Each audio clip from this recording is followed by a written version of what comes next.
साथियों नमस्कार, good evening. तो काफ़ी साथियों के कमेंट्स भी आए और मुझे काफ़ी लोगों ने कॉल भी किया, मैसेज भी किया कि वो कह रहे थे कि अगर आप ओबीसी के चयनित अभ्यर्थी जिनके नियुक्ति पत्र के उनकी आवाज़ उठाना चाहते हैं, दूसरी आप जो वेटिंग में हैं उनकी आवाज़ उठाना चाहते हैं, ऐसा कुछ कह रहे थे। और बाकी आप प्रयोगशाला के पदों की बात कर रहे हो। अगर हम पद वृद्धि के लिए आप नहीं कर रहे तो हम कैसे सम्मिलित होंगे? तो उनके लिए मैं एक बात बताने वाला हूँ, बहुत बड़ी चीज़, एक समझने वाली चीज़ है। एक्चुअल में क्या है कि जो गवर्नमेंट है वो पद वृद्धि के नाम पर कुछ नहीं कर सकती, करने वाली भी नहीं है और वो करना भी नहीं चाहती, क्योंकि हमने इतना सारा कुछ किया और इतने दिनों तक काफ़ी कुछ प्रयास किया हमने। चलो मतलब एक तरीके से कह सकते हैं कि 51,000 की मांग रखी, जो कि कभी सरकार ने कुछ कहा नहीं। ऐसे 51,000 के बारे में स्टेटमेंट या ऐसा कुछ उन्होंने कभी बिल्कुल नहीं कहा। फिर भी हमने अपने मन से रख के और उसको लक्ष्य बना के और उसके ऊपर मेहनत करना स्टार्ट कर दी थी। चलो ठीक है, फिर भी कुछ ना कुछ तो सरकार चाहती तो कर देती थी, लेकिन गवर्नमेंट का वो इरादा नहीं था। जब चीज़ें अब जब संपर्क में ज़्यादा से ज़्यादा संपर्क में आए और जब पता चला तो उनका सिर्फ इरादा एक ही था।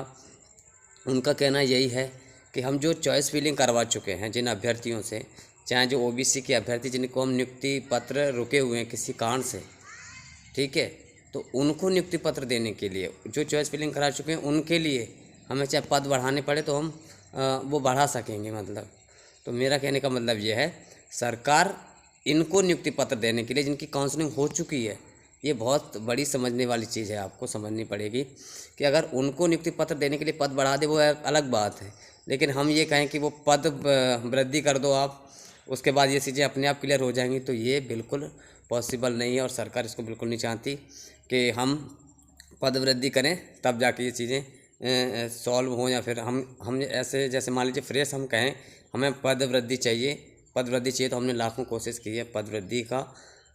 मतलब प्रत्यक्ष रूप से अगर कहा जाए तो उनके माइंड में कोई ऐसा मुद्दा है नहीं।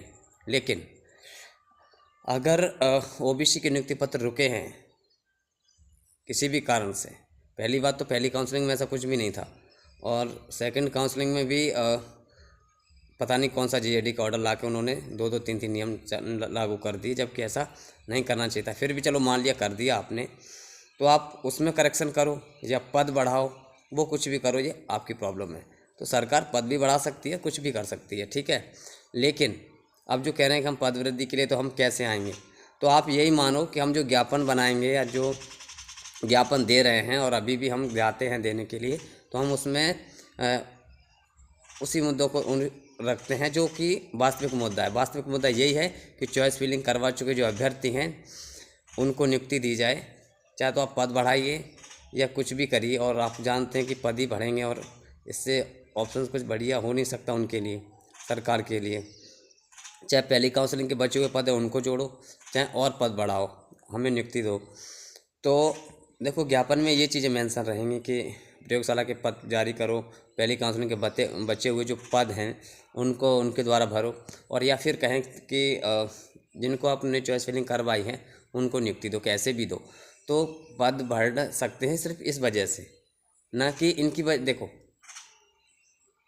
जिनकी चॉइस फिलिंग हो चुकी है उनके लिए पद वृद्धि हो सकती है, लेकिन पद वृद्धि की मांग करें तब ये चीज़ें सॉल्व हो, ये पॉसिबल नहीं है। लेकिन हाँ, अगर हम ये मुद्दा उठाएंगे जिनकी चॉइस फिलिंग हो चुकी है उनको नियुक्ति पत्र दिए जाएँ, उनको नियुक्ति दी जाए और उनकी मांग पूरी की जाए, तो इसके लिए पद वृद्धि हो सकती है।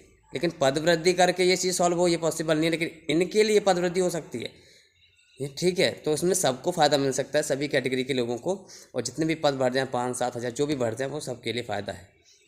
लेकिन जो मांग है वो यही रहेगी कि जो चॉइस फिलिंग करवा चुके हैं उन अभ्यर्थियों को नियुक्ति दी जाए, कैसे भी करके दी जाए। मतलब तो वो है एक्चुअल मुद्दा जो पॉसिबल है और जो हो सकता है, ठीक है साथियों। मेरा तो कहने का यही मतलब था कि आपको समझना होगा सभी अभ्यर्थियों को एक्टिव होने की ज़रूरत है, ठीक है। और जो दिव्यांग साथी हैं, आप जैसे मान लो आप दिव्यांग साथी हैं, फर्जी 400-500 पाए गए थे, उसमें से कितने निकले कितने नहीं निकले, अब जो साथ में साथी आएंगे दिव्यांग, तभी तो वो मुद्दा स्ट्रॉन्ग बनेगा, तभी तो उनके पद भी निकल के बाहर आएंगे, तभी तो उनकी काउंसलिंग होगी। लेकिन ये चीज़ें तभी क्लियर होंगी जब हम सब सम्मिलित होंगे। तो चीज़ें मेंशन उसमें की जा सकती हैं, लेकिन जो एक्चुअल मुद्दे, जैसे मान लीजिए जिनकी चॉइस फिलिंग हो चुकी है उनको नियुक्ति पत्र दिए जाएँ, तो ये एक्चुअल मुद्दा है, इसको रख सकते हैं। प्रयोगशाला के पदों का रख सकते हैं। 525 पहली काउंसलिंग ट्रैवल के पद बचे हैं, उनको रख सकते हैं। दिव्यांग जो फर्जी बाहर हुए हैं उनकी जगह वास्तविक दिव्यांग साथियों को नियुक्ति दी जाए, उनको उनके साथ न्याय किया जाए, उस मांग को रख सकते हैं। ये 3-4 मुद्दे वो मुद्दे हैं। लेकिन अगर हम फ्रेश में कहें कि फ्रेश पद वृद्धि कर दो, आप ओनली पद वृद्धि कर दो, तो सरकार के लिए कोई ऑप्शंस नहीं है और वो इस पर ध्यान भी नहीं ले रहे, संज्ञान भी नहीं ले रहे। संज्ञान वो ले रहे हैं किस चीज़ पे? हम मुद्दा उठा रहे हैं कि हम कि जो चॉइस फिलिंग करें उनको नियुक्ति पत्र दो, उठाएंगे। प्रयोगशाला का उसमें रोस्टर में अभी डला हुआ है, पोर्टल पे भी अपडेट है, तो वो उसको करेंगे। दूसरी बात, पहली काउंसिल के बचे हुए पद हैं उसका भी अपने पास प्रूफ है, तो अपन उसको भी लगा सकते हैं। दूसरा, दिव्यांग जो फर्जीवाड़ा हुआ था उसमें जो दिव्यांग फर्जी निकले हैं बाहर, उनके जो पोस्ट खाली बची हुई उनकी जगह वास्तविक दिव्यांगों को लिया जाए, तो वो एक्चुअल मुद्दा है। तो ये एक्चुअल जो मुद्दे हैं वो हमें रखने हैं, उसके लिए पद वृद्धि हो सकती है। आप समझो, इन 3-4 मुद्दों के लिए पद वृद्धि हो सकती है, लेकिन सिर्फ पद वृद्धि के लिए ये मुद्दे ख़त्म हो जाएं ऐसा पॉसिबल नहीं है। ठीक है, बाकी आपके सबके डाउट क्लियर हो गए हैं, तो आपको समझना है, आना है। तो बाकी हम अभी 1-2 दिन में, अभी कल परसों में फिर मुझे जाना पड़ेगा कि मुझे दोनों विभागों में भी जाना है। और उसके बाद बार बार संज्ञान में चीज़ें इसीलिए लाना पड़ता है क्योंकि कई काम से होते हैं उनके पास, कई सारी चीज़ों में बिजी रहते हैं, तो अपना जो संज्ञान में चीज़ें रहें अच्छे से बार बार, क्योंकि नए कमिश्नर दोनों जगह आए हैं, तो दोनों कमिश्नर को बार बार अच्छे से पता चल सके कि वर्ग 3 का वास्तविक मुद्दा ये चीज़ें भी अटकी हुई हैं।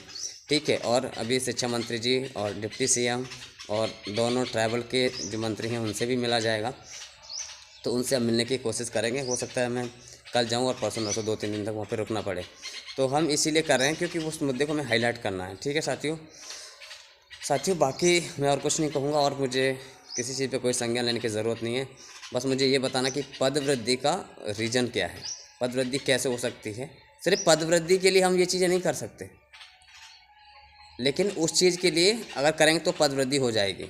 वास्तविक मुद्दे उठाएंगे, जिनकी चॉइस फिलिंग हो चुकी है उनको नियुक्ति दी जाए, चाहे ओबीसी होल्ड में भी हों, और बाकी जिनकी चॉइस फिलिंग हुई है उनको, चाहे अपना जो प्रयोगशाला के पद हैं वो, चाहे 525 पहली काउंसलिंग के, चाहे जो फर्जी दिव्यांग निकले हैं उनको, जो वास्तविक दिव्यांग साथियों को जॉब दी जाए, उनको उनका हक दिया जाए। तो ये 3-4 अच्छे मुद्दे हैं, इनको लेकर अपन कर सकते हैं कोशिश, और इससे ही हल निकल सकता है। ठीक है साथियों, बाकी सब डाउट क्लियर हो गए होंगे, आप सबको शेयर करो।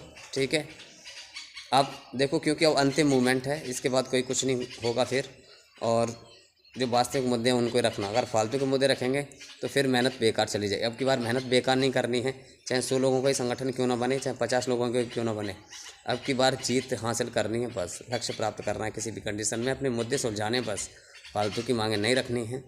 ठीक है साथियों, धन्यवाद। तो ज़्यादा से ज़्यादा शेयर करो और सबको अवगत करा दो कि ये चीज़ें हैं, तब जाके चीज़ें सॉल्व हो सकते हैं। ठीक है, धन्यवाद।